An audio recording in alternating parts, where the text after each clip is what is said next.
প্রিয় দর্শক, অবি ম্যাক্স এবং রিয়া মনি তারা সেলিব্রিটি হওয়ার আগে তাদের 12টা বাজিয়ে দিল মিথিলা খান। প্রিয় দর্শক, নিশ্চয় থাম্বনেলটা থেকে বুঝতে পারতেছেন আজকের ভিডিওটি কি বিষয়ে।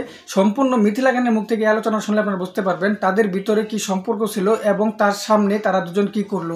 চলুন প্রিয় দর্শক, কথা না বলে সম্পূর্ণ মিথিলা খানের মুখ থেকে শুনে আসি। তার আগে আমার ছোট্ট একটা রিকোয়েস্ট, এখনও যদি আমার চ্যানেলটাকে সাবস্ক্রাইব করে না থাকেন অবশ্যই ভিডিওতে একটা লাইক দিয়ে সাবস্ক্রাইব করে রাখবেন প্রতি মুহূর্তের এমন নিউজ এবং ফোন আলাপগুলো পাওয়ার জন্য।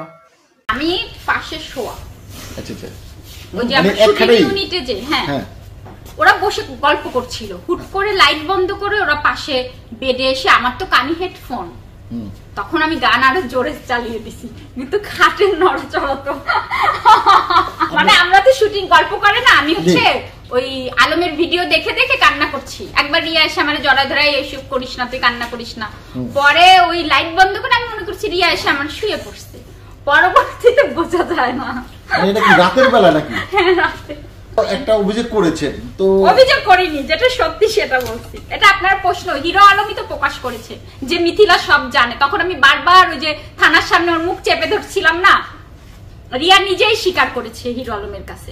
পরে আমাকে আলম জিজ্ঞেস করার পরে ম্যাক্সের জন্য কোনো ক্ষতি না করে, কারণ ম্যাক্সের ক্ষতি করলে তো আলমই তো ক্ষতিগ্রস্ত হবে, ওরই তো শাস্তি হবে। এই জন্য আমি তখন ওকে বলি, আর ও যে ওটা রেকর্ড করে রাখে রেস্টুরেন্টে বসে, এটা আমি বুঝতে পারি না। আর ওইটা নিয়ে আমাকে আলম ওই যে থানার সামনে ওর দৌড়াদৌড়ি ছিল, আমি বারবার নিষেধ করছিলাম যে আপনি এটা জানায়েন না। আচ্ছা, তো এটা ঘটনাটা কোথায় ঘটেছিল একটু বলবেন? এটা হচ্ছে মাওয়ার ওইদিকে একটা শুটিং ইউনিটে। আচ্ছা, এটা কি দিনের বেলা ঘটেছিল না রাতে? রাতে। রাতে। আচ্ছা, তো রাতে তো দুইটা মেয়ে আমরা শুটিং স্পটে যেটা দেখি, দুইটা মেয়ে আলাদা ঘুমায় এবং ছেলেরা যারা থাকে আলাদা আলাদা ঘুমায়। একটা রুমে শুটিং ইউনিটে আমি ওই ফার্স্ট টাইম গিয়েছি। রাতে ওরা গল্প করতেই পারে, রিয়াজ তো ওর রিয়ার ভাইয়ের রুমে যাবে চলে, গল্প টল্প করে আমি তো শুয়ে পড়ি। আচ্ছা আচ্ছা, আমি খুব অসুস্থ, আমি বেশি সময় বসতে পারতাম না, আমি শুয়ে পড়ছি। পরবর্তীতে ঘটনাটা এইভাবে। মানে কি আপনি কি আসলে ঘুমায় গেছেন নাকি? পরে ঘুমাবো কি, ওই সময় আমার আর ঘুম আসতেছ না। পরে হাইসে দেন এখন যদি আমার শরীর মানে আমি না মনে হচ্ছে কি আল্লাহ কি কোন জাহিলাতের যুগে আমি এসে পড়লাম। মানে তখন নিজেকে কি কেমন লাগতো? কেমন মানে আমার মনে হচ্ছিল যে আমি আল্লাহ তুমি আমার এখানে কেন নিয়ে আসলে। তখন আপনি কি চিৎকার দিতে পারতেন না?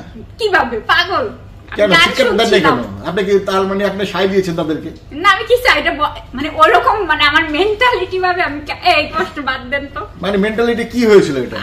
আপনি তো জানেন যে এটা আপনার সতীন এবং আলমের, তাও জানেন আমি কোনোদিন বলতাম না। ও যদি না বলতো আমার আলমের সাথে যতই, আমি কোনোদিন বলতাম না। শুধু ওই ম্যাক্স ছেলেটার ক্ষতি করতো আলম, এই জন্য। কারণ রিয়া বলার পরে আলম হচ্ছে ম্যাক্স ছবিকে মার্ডার করতে চেয়েছে। তখন আমি আলমকে ডেকে বলছি, দেখো দোষ যদি হয় রিয়ার, আমি চাইছি যে ম্যাক্স ছেলেটাকে যেন কিছু না বলে।